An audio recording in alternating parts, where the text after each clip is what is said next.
Hello बेटा। हम लोग बात कर रहे थे किंगडम क्लासिफिकेशन की, जिसके अंदर हमने किस किस को कर लिया था।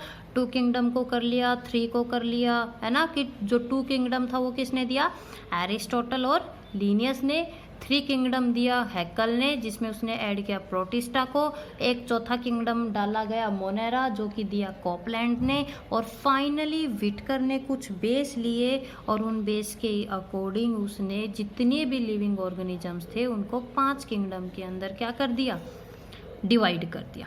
अब हम बात करते हैं जो कि आज के टाइम पे चल रहा है, जिसको कि हम बोलते हैं 6 किंगडम क्लासिफिकेशन या 3 domains of the life. 6 kingdom देने का जो क्रेडिट है वो जिस साइंटिस्ट को जाता है उनका नाम है Carl Woese, who was a professor in the department of microbiology। Clear, एक प्रोफेसर था और उन्होंने जो सेल की लाइफ थी, ठीक है, जिस तरह सब डिवाइड कर रहे थे उसने थोड़ा सा अलग किया। कैसे कि जो लाइफ थी बेटा उसने उनको 3 पार्ट में डिवाइड किया, एर्किया में, बैक्टीरिया में और यूकैरिया डोमेन। यानी कि इन्होंने किंगडम का नाम नहीं दिया। कार्ल वोएस ने किंगडम की जगह जो टर्म यूज की वो यूज की थी डोमेन। इसने क्या बताया कि जो भी लाइफ है और जो भी सेल है उसको हम किस में तोड़ेंगे, एर्किया, बैक्टीरिया और यूकैरिया। दैट मीन्स उसने इस चीज़ पे जोर दिया कि जितने भी प्रिमिटिव है सारे प्रोकैरियोट नहीं है। नहीं, हम प्रोकैरियोट्स को 2 पार्ट में डिवाइड करते हैं, एर्किया में और बैक्टीरिया में, क्योंकि ये दोनों एक दूसरे से क्या होते हैं बच्चे, अलग होते हैं। क्लियर। तो इसकी वजह से जो ये 3 डोमेन दिया गया, 3 डोमेन कौन सा, आर्किया, बैक्टीरिया और यूकैरिया, इसने मोनेरा को 2 किंगडम में तोड़ दिया, है ना। अभी तक मोनेरा एक में था और वोएस आया और उसने मोनेरा को 2 ग्रुप में तोड़ दिया। तो जब मोनेरा ही टूट गए तो इसकी वजह से 5 की जगह कितने किंगडम बन गए, 6 किंगडम बन गए। ठीक है, तो देखो डोमेन एर्किया में उसने किसको लिया कि इसमें उसने ये बताया कि जो एर्किया डोमेन होता है इसमें आएंगे सारे के सारे प्रोकैरियोटिक ऑर्गेनिजम्स।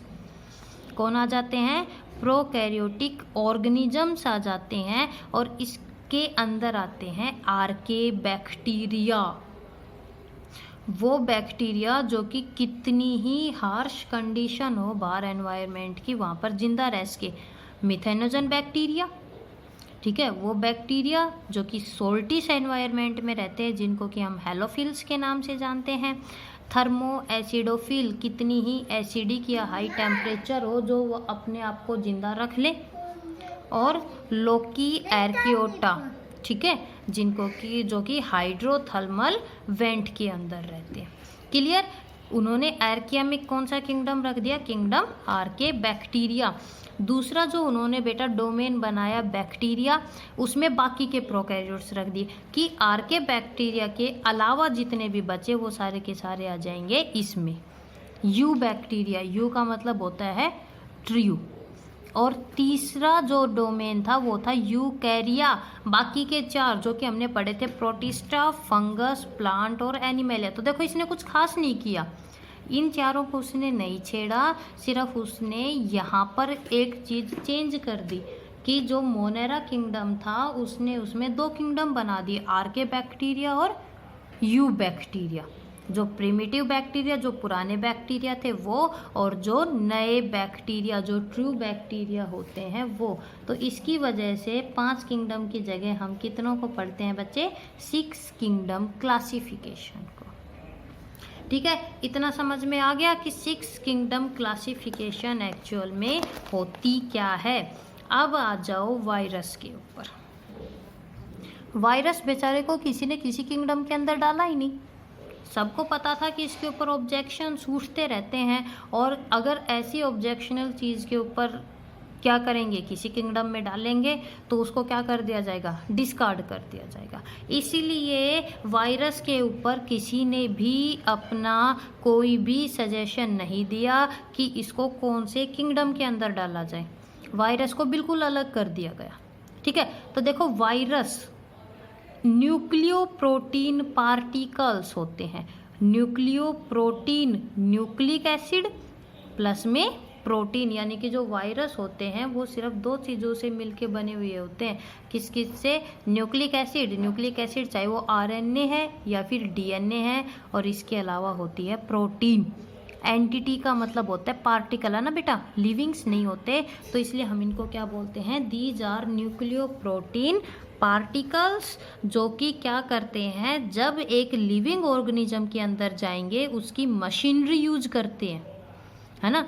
वायरस जब हमारी बॉडी के अंदर एंटर करता है तो उसके पास तो कोई सेल ऑर्गेनली है ही नहीं, कोई सेल स्ट्रक्चर ही नहीं है, ठीक है। तो वो हमारी ही मशीनरी को यूज करता है, हमारी ही सेल्स को यूज करता है, और अपने आप को क्या करता है, वहाँ पर जब मल्टीप्लाई करवा लेता है तो इसकी वजह से अपने आप को ग्रोथ भी, उसकी ग्रोथ और डिवीजन उसका खुद का नहीं होता, नहीं, लिविंग ऑर्गेनिजम्स की बॉडी के अंदर एंटर करके और उसी की मशीनरी को यूज करता है, और फिर अपने आप को मल्टीप्लाई का मतलब है 1 से 2, 2 से 4, 4 से 6, अब नंबर बढ़ा रहा है, नंबर को इंक्रीज कर रहा है, उसकी ग्रोथ या डिवीजन नहीं होने के लग रहा वहाँ पर। क्लियर? तो इसकी डेफिनेशन समझ में आई। Nucleo protein particles, nucleic acid और प्रोटीन के बने हुए पार्टिकल्स जो कि जब एक लिविंग ऑर्गेनिज्म की बॉडी में एंटर करते हैं वहाँ पर अपने आप को मल्टीप्लाई करते हैं। कैसे? हमारी, जैसे कि अभी कोरोना वायरस फैल रहा है बेटा, वायरस कोई भी हो जब वो बॉडी में एंटर करता है तो उसकी मशीनरी, सेल मशीनरी नहीं होती, वो अपनी होस्ट की सेल मशीनरी के ऊपर काम करता है, ठीक है। तो इस वायरस को डिस्कवर करने के लिए बहुत से ऐसे साइंटिस्ट थे जिन्होंने कि अपना बहुत ज़्यादा काम किया। आपके पास मेडिकल एंट्रेंस में इसका जो ये आपको एक पैराग्राफ दिख रहा है, यहाँ से बहुत से क्वेश्चंस मिलते हैं। देखो, सिंगल पैराग्राफ से कई सारे क्वेश्चन मिलने का मतलब है कि ये बहुत इंपॉर्टेंट टॉपिक है वायरस का आपके लिए, ठीक है। जब वायरस की बात आती है तो हमें पता है जो स्मॉल पॉक्स या जो पोलियो है ना, दोनों ही वायरल डिजीज होती हैं, और स्मॉल पॉक्स और पोलियो के बारे में हमारे पूर्वजों को काफ़ी टाइम पहले से पता था ना। एक और आती है जिसका नाम है ब्रोकन ट्यूलिप। ब्रोकन ट्यूलिप भी एक डिजीज होती है बेटा, जो कि किसकी वजह से होती है? वायरल इन्फेक्शन की वजह से। अब आओ सबसे पहले साइंटिस्ट के नाम पे, जिसका नाम है जेनर। इम्पोर्टेंट है, इसकी हर लाइन बहुत इम्पोर्टेंट है। जो जेनर था उसने स्मॉल पॉक्स की वैक्सीन बनाई थी, ठीक है। जेनर ने किसकी वैक्सीन बनाई थी? स्मॉल पॉक्स की। लुईस पास्चर, हम सब जानते हैं, लुईस पास्चर ने वैक्सीन बनाई थी रेबीज की। और इसके अलावा लुईस पास्चर ही था जिसने कि वायरस की डिस्कवरी से पहले उसको वायरस नाम दे दिया, समझे। वायरस के बारे में पता नहीं चला था और फिर भी उसने उसको नाम दे दिया था वायरस। तो अभी तक इस पैरा में हमने 2 साइंटिस्ट का नाम पढ़ा, जेनर, और दूसरा हमने पढ़ा लुईस पास्चर। जेनर ने किसकी वैक्सीन बनाई थी? स्मॉल पॉक्स की। और जो पास्चर था उसने किसकी वैक्सीन बनाई थी बेटा? रेबीज की। क्लियर हो गया डेफिनेशन और 2 इनके नाम। अब आ जाओ अगले। जो तंबाकू हम सब जानते हैं, टोबैको के अंदर एक डिजीज होती है मोजाइक। जो उसकी पत्तियां रहती है ना, वो ख़राब होने लग जाती हैं, कहीं पे ब्राउन, कहीं पे येलो, कहीं पे ग्रीन, ठीक है, पैचेज पड़ जाते हैं। और टोबैको के अंदर जो ये डिजीज होती है इसको हम बोलते हैं मोजाइक डिजीज। मोजाइक आगे पीछे, ठीक है। मोजाइक डिजीज सबसे पहले जब साइंटिस्ट ने देखी, क्या किया बेटा इन साइंटिस्ट ने? और उस साइंटिस्ट का नाम था इवेनवस्की। क्या नाम था? इवेनवस्की। और एक और आता है बेजरनिक। इन्होंने क्या देखा कि जो टोबैको, इसकी पत्तियां खराब थी, ठीक है, तो इन्होंने उसकी पत्तियों को पीसा। फॉर एग्जाम्पल अपन क्या करते हैं, चटनी वगैरह जब बनाते हैं तो उसको अच्छे से क्रश करते हैं ना। अब मान लो आप घर पे हो और आपने क्या किया, किसी की लीफ को क्रश किया अच्छे से, मतलब उसको बिल्कुल क्रश कर लो, और जब हम उसको क्या करें, श्रिंक करें, तो उसमें से उसका जूस निकलता है। सेम केस ही इन्होंने किया बेटा, टोबैको की लीव्स को लिया, क्रश किया अच्छे से, ठीक है, उसकी चटनी बना दी। चटनी बनाने का मतलब समझते हो ना। चटनी बनाने के बाद में इन्होंने उसको किया फिल्टर। अब अगर वो उन्होंने ये देखा कि अगर ये चीज़ कोई बैक्टीरिया होगी, क्योंकि वायरस का तो बारे में उस टाइम तक पता ही नहीं था, अगर ये चीज़ बैक्टीरिया वगैरह है तो वो चीज़ छन जाएगी। जब चाय बनाते हैं, चाय पत्ती डालते हैं, चीनी तो घुल जाती है, लेकिन चाय पत्ती तो हमारी फिल्ट्रेट छलनी में रह जाती है ना। इन्होंने वही किया, चाय बना ली पत्तियों की और छानने के बाद इनके अकॉर्डिंग तो जो डिजीज कर रहा था वो कहाँ रह जाना चाहिए था, चाय पत्ती की तरह ऊपर रह जाना चाहिए था। लेकिन बेटा जब इन्होंने नीचे वाले लिक्विड को चेक किया तो ये देखा कि वहाँ वो इन्फेक्टेड था। समझे? इन्फेक्शन कहाँ था? ऊपर चाय पत्ती में नहीं था, चाय में था। यानी कि इन्होंने जब पत्तियों को क्रश किया था तो वो जो लिक्विड नीचे गया, इसका मतलब ये हुआ कि कोई ऐसी चीज़ थी जो कि बिल्कुल छोटे साइज की थी और वो छन के क्या हो गई, नीचे आ गई। समझ गए ना? देखो, tobacco mosaic disease was found to be caused by a filtrable agent present in the extract of diseased tobacco plant by Ivanovsky. उसने उसकी चटनी बना के जब छाना उसको तो ये कहा कि भाई जो ये डिजीज कोज कर रहा है एजेंट, ये तो फिल्ट्रेट है, फिल्टर हो जाता है, छलनी कितनी ही बारीक लगा लो छनता है वो। इसका मतलब वायरस की जो डिस्कवरी का क्रेडिट है वो कौन से साइंटिस्ट को जाता है? इवान्स्की। मोस्ट इम्पोर्टेंट नाम इवान्स्की। और इसने उसको कैसे किया था, समझ गए ना? ये लीफ थी, ठीक है, इसकी बनाई चटनी, ये डाली इसने एक छलनी और बीकर।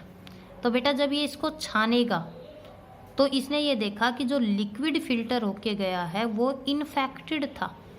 इन्फेक्टेड का मतलब था कि यहाँ पर जो कोई चीज़ थी उसका साइज इतना छोटा था कि वो फिल्टर हो गया।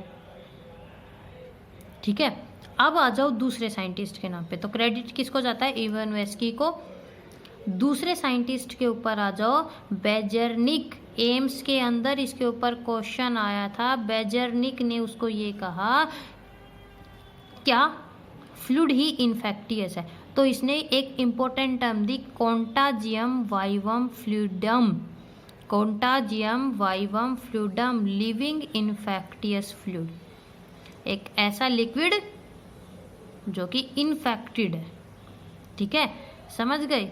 चलो जी, अब हम आगे चलते हैं बेटा। इस तरह बहुत से साइंटिस्ट आते रहे और उन्होंने इसके बारे में बताते रहे। तो दो साइंटिस्ट के बाद में अगले आ जाओ न्यूक्लियो प्रोटीन के। न्यूक्लिक एसिड और सिर्फ प्रोटीन के बने रहते हैं, इस चीज़ का क्रेडिट दिया गया बर्डन और पेरी को। क्लियर? और भी कई सारे साइंटिस्ट आए। 12th क्लास में एक हर्शे और चेज का नाम आएगा जिसमें कि हम डीएनए के बारे में पढ़ेंगे। ठीक है, कि कैसे डीएनए काम करता है, कैसे ये काम नहीं करता। तो बेटा इस तरह बहुत से साइंटिस्ट थे जिन्होंने कि इसके बारे में बताया। एक फ्रैंकलिन करके साइंटिस्ट आया। फ्रैंकलिन ने ये बताया कि जो टोबैको मोजाइक, जो टोबैको है, टोबैको को जो अफेक्ट कर रहा है वायरस, इसका जेनेटिक मटेरियल है आरएनए। हमारा जेनेटिक मटेरियल क्या होता है? डीएनए होता है। ठीक है, एक और साइंटिस्ट आया सेशनर। उसने ये कहा कि जो ये बैक्टीरियोफेज, कुछ वायरस ऐसे होते हैं, देखो बैक्टीरियो और फेज, फेज का मतलब होता है खाने वाला और बैक्टीरियो मतलब बैक्टीरिया को भी, बैक्टीरिया खुद डिजीज करता है, लेकिन बहुत से ऐसे बैक्टीरिया हैं जिनको कि अफेक्ट करता है वायरस। ठीक है, एक साइंटिस्ट और टेमिन, जिसने कि रेट्रोवायरस, एड्स का वायरस सुन रखा है? एड्स के लिए जो वायरस होता है HIV, उसका जेनेटिक मटेरियल है आरएनए, और जब ह्यूमन में एंटर करता है खुद के आरएनए को डीएनए में चेंज करता है। रेट्रो का मतलब है उल्टा काम कर रहा है। ठीक है, और वो वायरस किसने डिस्कवर किए बेटा? टेमिन ने डिस्कवर किए। ये आपका जो पैराग्राफ है छोटा सा दिख रहा है, लेकिन मेडिकल एंट्रेंस के लिए बहुत इम्पोर्टेंट है। तो जो भी मेडिकल आगे चल के डॉक्टर बनना चाहता है उससे रिक्वेस्ट है, प्लीज़ इसकी लाइन टू लाइन एक बार अच्छे से देख लेना। क्लियर? अब हम आगे चलेंगे हमारे इसी टॉपिक को लेकर कि क्या होते हैं, कैसे इनकी लाइफ साइकिल होती है।